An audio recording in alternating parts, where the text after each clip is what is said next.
Good morning, everybody.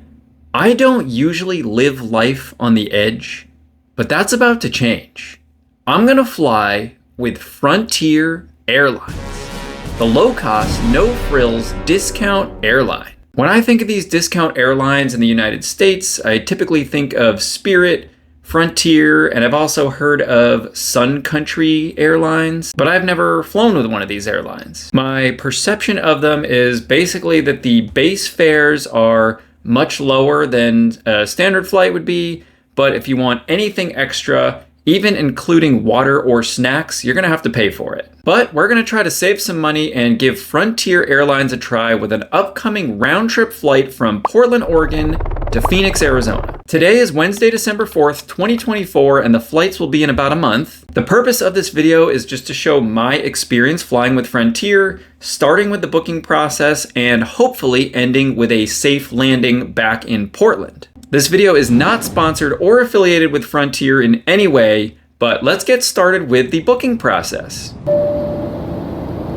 All right, I'm gonna take you with me as I book the flight.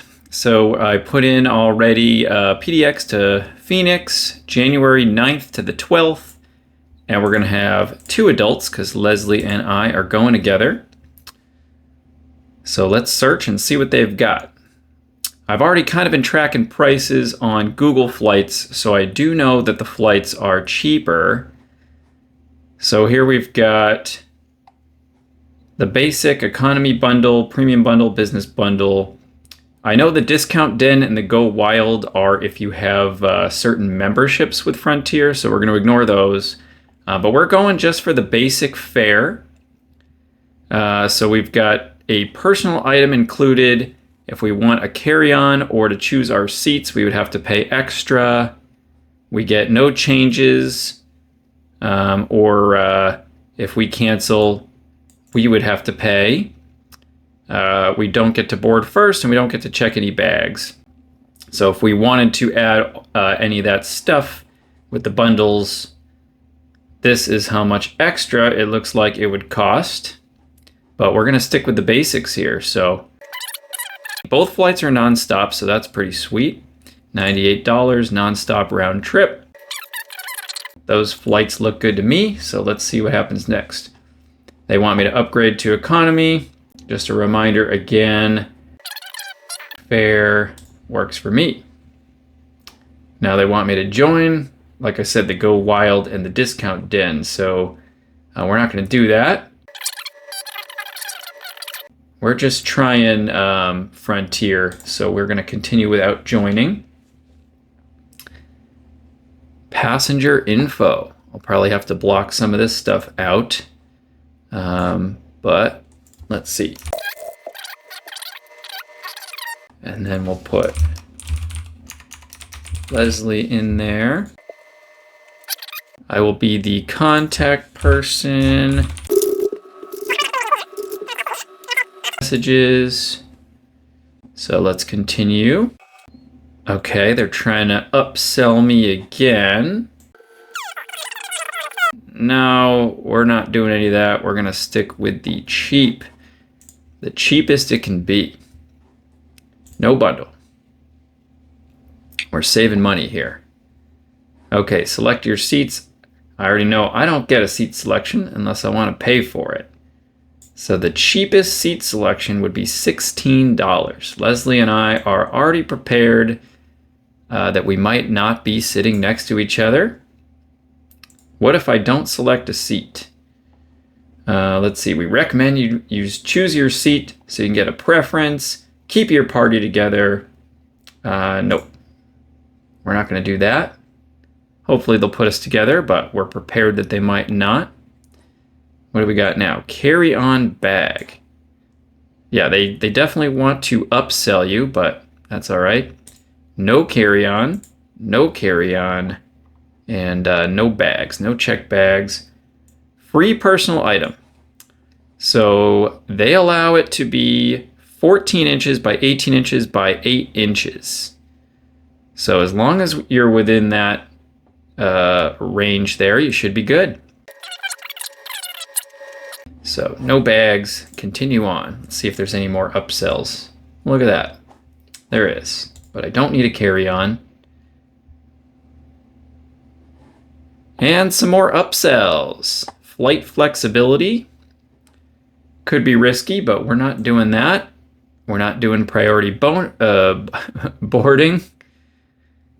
Insure your trip. No, thank you. That would cost extra. No, we don't need a car rental. And self-service selection is required. Let's see. Save time and money with the Frontier mobile app. So free self-service. Download Frontier's mobile app to save money and save time at the airport. $20 if you need an airport agent assistance. That is quite the upsell right there. Let's hope we don't need anyone's assistance at the airport. Hopefully we can check ourselves in for free, especially since we don't have to worry about any bags. Continue. Let's see. Any more upsells? Maybe not. All right, so I'm going to review everything and then pay. So our total for 2 passengers round trip to Phoenix, $195.92. That is pretty cheap. So I will block out my card and billing information. I might just skip this part as I put those in.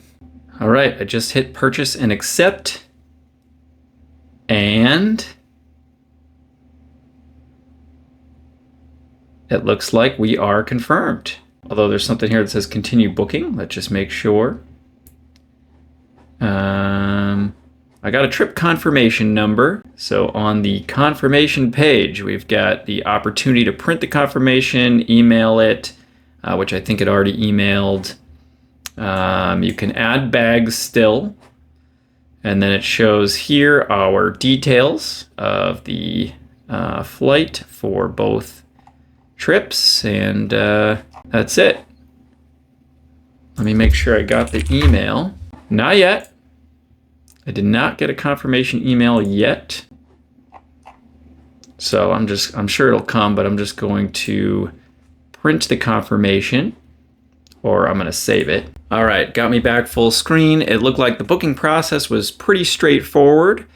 Just have to go through all of the options for the upselling opportunities and decline those, but we're booked. So I will update you. I've got about a month until the trip. So I'll update you along the way.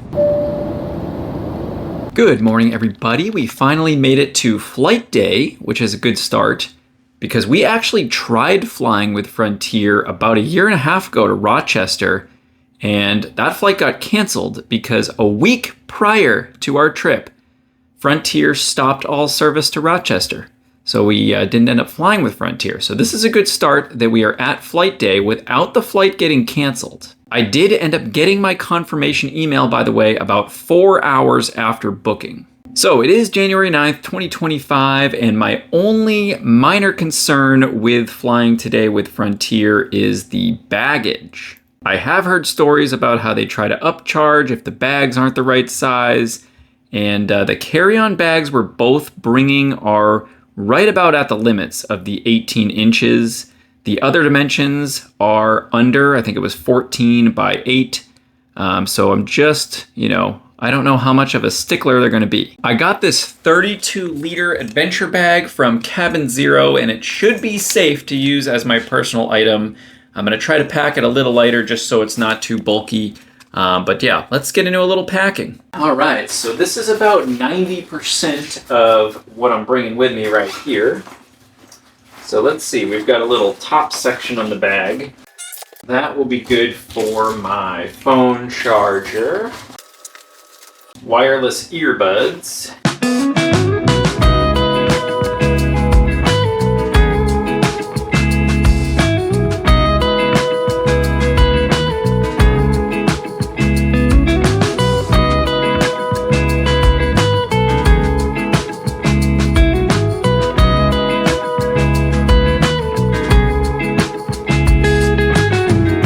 the only other things I can think of that I'm going to bring are my tablet and some snacks. And I got to fill this up with some creatine. I'm on a healthish kick. So trying that for 45 days, so that's got to fit in there. But plenty of room.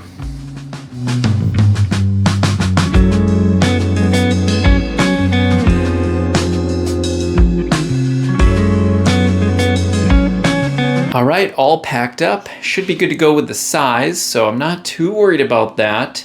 The bag isn't too full, so it measures down below the 18 inches, so that shouldn't be a problem. It's almost 3 o'clock, so we're going to be heading off to the airport in about an hour, and hopefully no problems with Frontier.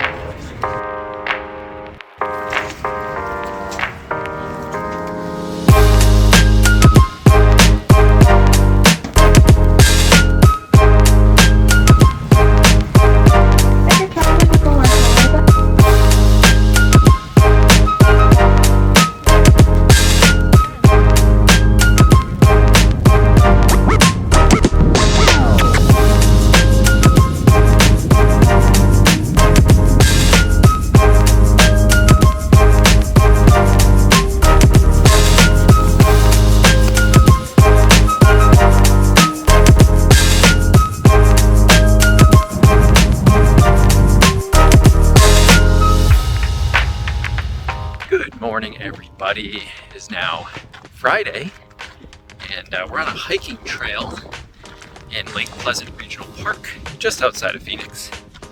Obviously, we made it in just fine, and everything with the flight was great. The bags made it on as a personal item, no problem. The flight was wonderful. We got in early. Flight attendants were friendly and nice. So, first flight was fantastic. I'll probably record a little bit of our trip here in Phoenix. So if you want to skip that part to our flight home, look ahead at the chapters in the video, and I'm looking forward to a few days here in Phoenix.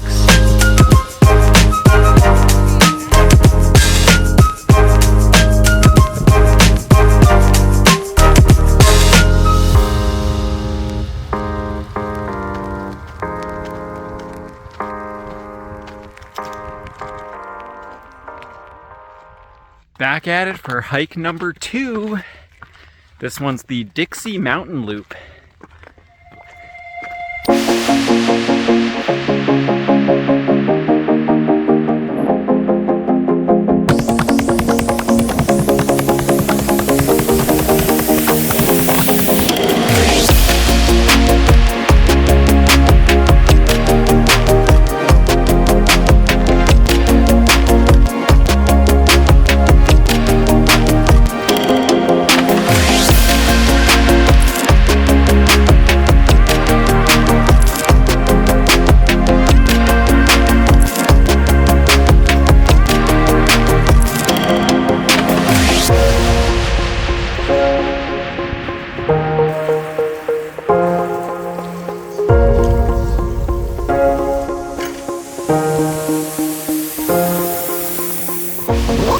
It is now Sunday, and we're on our way back to the airport, so hoping we have no problems once again.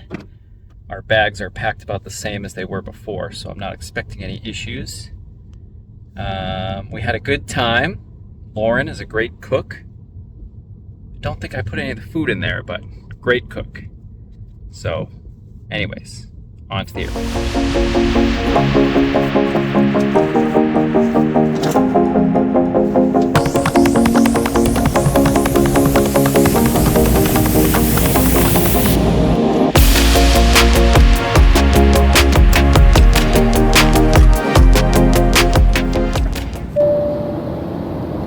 Alright, it is now Monday, January 13th, and we are back. Everything went smoothly and our experience was great. I took some notes throughout the flights, and here's what I came up with. The first two things that popped up in my head, and just to compare with other airlines I've flown with, you don't get any free drinks or snacks besides water, and there's no in-flight entertainment. At Portland, they were checking the bag sizer thing to make sure that the personal items fit. They did not check this on the way back from Phoenix, so this could be hit or miss depending on where you're at. The flight attendants were super nice and friendly on both flights. The first flight was pretty empty, so they were moving people like out of the middle seats to help disperse across the plane. That's how Leslie and I ended up getting to sit next to each other without having to pay for it. Before they started moving people, they did make an announcement that if anyone wanted to pay for seat upgrades, they could. And then about 20 minutes after takeoff, they started coming around with the food carts, and they were selling snacks and drinks. I didn't really pay attention to what they had, but they did offer free water, like I said. I actually did not realize that water was going to be free. Regarding checking in on the app, that was very easy to do. It made more sense on the way home because I saw that they did not assign any seats, and then they gave me the opportunity to pay for seats again. Since we did not end up doing so, though, Leslie and I could not have been seated any farther apart on the plane. I did talk to a flight attendant on the way home as we were boarding, and he said he was going to try to put us next to each other, but I think the flight just ended up being too full. The only other thing I can think of on the flight, the tray tables were absurdly small. Overall, this first experience flying with Frontier was about as positive as it could be, and based on just this experience alone, I would have no reason not to fly with Frontier again. For some reason, and I can't explain exactly why, but I just feel like I still wouldn't trust Frontier as much as other airlines I've flown in the past, especially if like reservations or car rentals or other stuff was dependent on everything going smoothly. Probably because I've read things online about how if there is a cancellation, it might be a little bit harder to get on a flight as quickly because I don't think that they have as many partner airlines. I've also read that maybe they don't have as many backup planes. I can't actually confirm or deny if that is true. This particular trip for us was fairly low risk because we didn't have any hotels or car rentals or any kind of reservations depending on it. Also, it helped for us with this trip. We knew we wouldn't need anything more than just a small backpack. With all that being said, under $200 round trip for the two of us for these flights was absolutely tremendous, and I will definitely plan on using Frontier when we head back again next year. If you have any questions or would like to share your experience flying with Frontier, please leave a comment below. If you found this video interesting or helpful, please consider subscribing to my channel. That's it for now. Thanks for watching. See you next time.